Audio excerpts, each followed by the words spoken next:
Now webuuziza nti ono addressinga ki?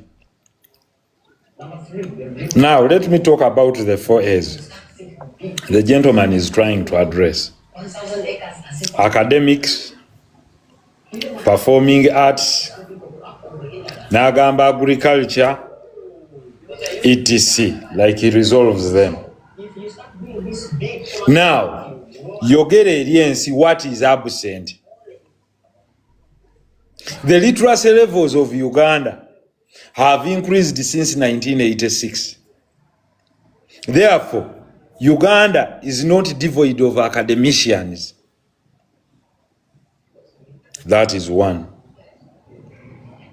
2, Uganda's agricultural production has not lagged behind, but the issue is value addition.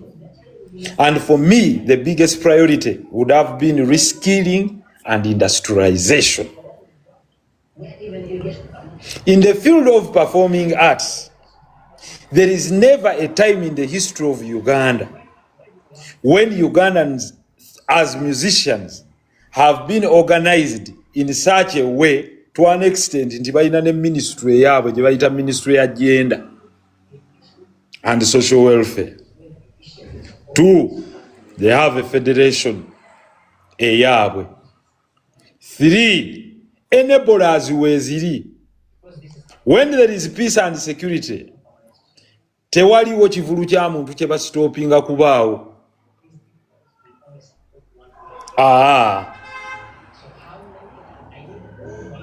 The moment you mix politics n'ebivulu, the politicians will get interested. They will stop it. Naye toyinza gamba nti ekivulu kya lutalo bakiyimiriza ekasanda oba ebutambala because of ABCD. Uganda erina ba musicians abasukka mu 2. Awali abakubye obuvulu mu bbaala, waliwo abakubye ebivulu ebinene, waliwo abakubye gye. Gwe kyogamba gavumenti eyakkiriza saha n'emuwa obukuumi akole show erugogo, ate gyogamba nti bwe yamusitopinze olwombi nnyo. Common sense. Saaya akakola ebivulu bimeka nga gavumenti yennyini yemukkiriza?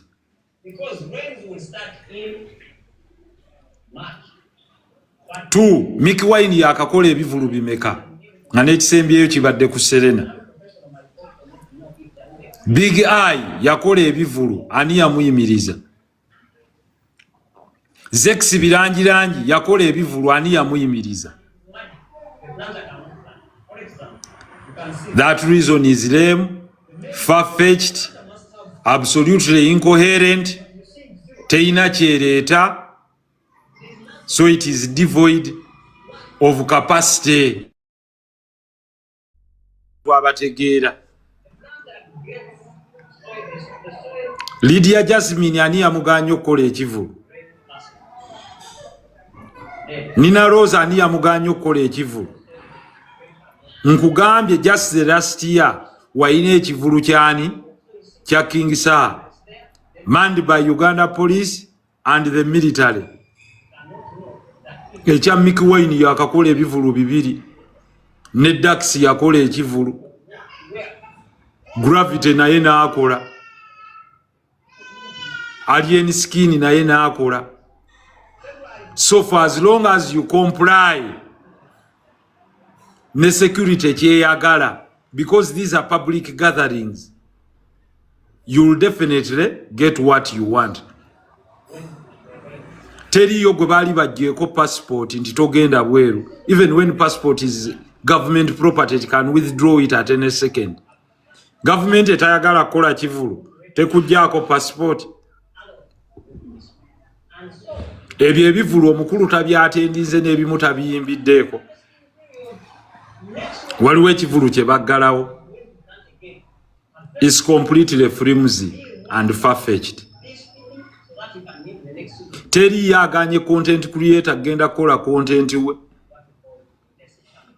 So, promotion of performing arts, whereas I have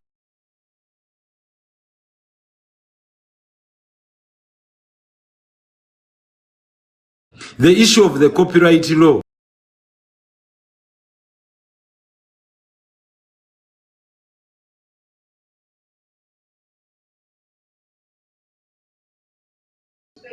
But you might never live to see that. Kubanga oli ayinza okugamba abo bonna tebayinaawo copyright n'emu abo aboogera.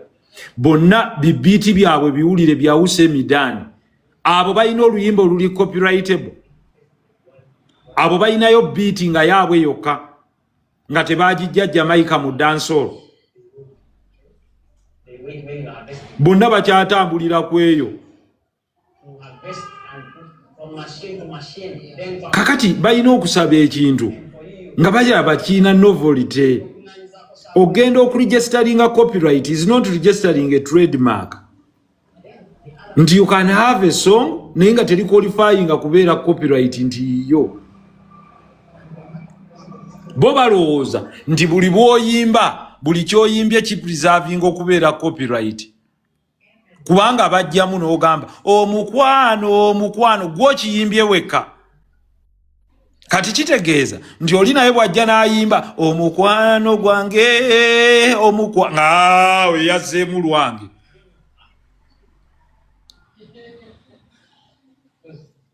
Lwaki olaba nti okuyiiya kulwawo ne bagga nti Celine Dion akyatambulira ku alubamu eri? Kubanga agenda okutunuulira nga Mariah Carey kye yayimba wali tayinza kiddamu. By the time wonoogende wa underwriter awandiike avunule ensonga ezo, okwate copyright Uganda egiregistering, ovaawo ogitwale mu African Regional Intellectual Property Organization e Zimbabwe, then ogitwale mu WIPO, World Intellectual Property Organization e Geneva. Abamu bakyogerako bwogezi. Kakati eyo ye debate nti yandibadde ayogera ekyo ng'ali ku mmeeza amugamba what you're talking is nonsense. This is how things are done. Your contest of ideas. Then ne tugenda ku agriculture. Munne n'amubuuza nga bwe walaba ba Trump ne Biden. You talk about agriculture. How? You don't just come to describe the 4 A's or the 4 F's. Fingers, fishes, flies, n'ebirala. That is cramming. Ddamu ogambenti mu agriculture buli sub county tugenda kuzimbayo silo because problem ebadde mu post harvest handling na storage. 2. Emaali y'abantu bagibbira ku nnimiro ng'omulimi w'emmwanyi. Okwotingeyo omulimi w'emmwanyi omwe yafiirwa emaali kubanga talina wagistowalinga, ababbi baginoga ne bagibba. 3.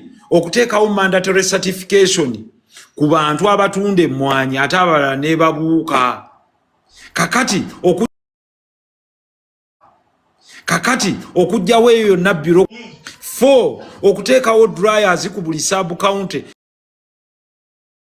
ng'abantu zino solar dryers baziyina mu kifo ky'okulinda okukaliza ebirime byabwe ku musana gwokka.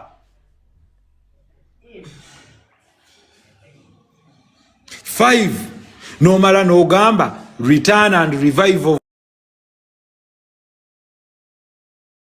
of cooperatives so that people basobola okubeera ne common bargaining ground nga beegattidde wamu ate nga ne mu cooperatives bwe tuyisa ssente zigende ziddeyo gye bali ezibayamba okutwala ebigimusa so that we complete the supply chain of agriculture and finally putting value addition at every sub-county by prioritizing. Nti ebusoga bwe baba basimbye muwogo manyuma akakuba muwogo ne kasooli omujjamu obuwunga. Era awo wennyini oba olina okureditinga omusajja nga Magoola nti kasita yataddewo gundi ya sitaaki kitegeeza kati ebbeeyi ya muwogo ejja kulinnya kubanga akatale ko weekali. 2. Bano beexporter okubateerawo cold rooms we basobola okussa ebintu byabwe ku airport nga tebannabye evacuatinga. 4. Okubateerawo cold storage containers ezitambuza goods zaabwe, revive of the railway line so that the cost of movement of goods out of Uganda is cheaper.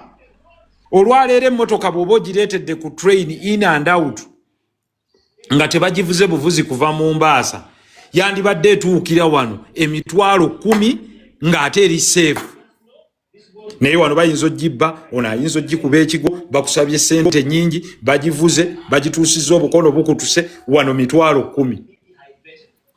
Therefore, ng'okreditinga bilateral trade wakati wa Uganda ne Kenya ne multilateral relationships ze tuyina nti we appreciate President Ruto gamba nti agenda kutambuza leerwe agijje we yagikomye Naivasha etambule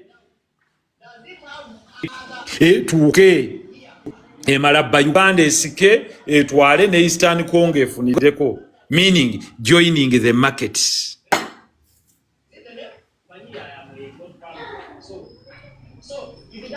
Kakati mulimu sessions ng'abawe muziguba gubaweddeko. Kati ogwo mpira guba susse gubanga oguyita yo gabadi ogamba otambwa abawa muziguba guba susse ngudde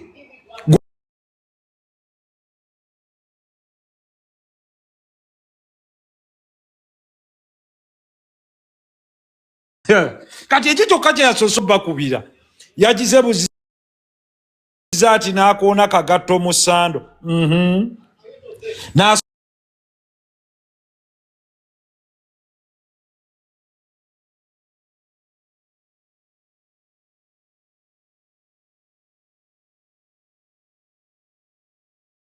lwate mu kiro ne muvaamu essaati mu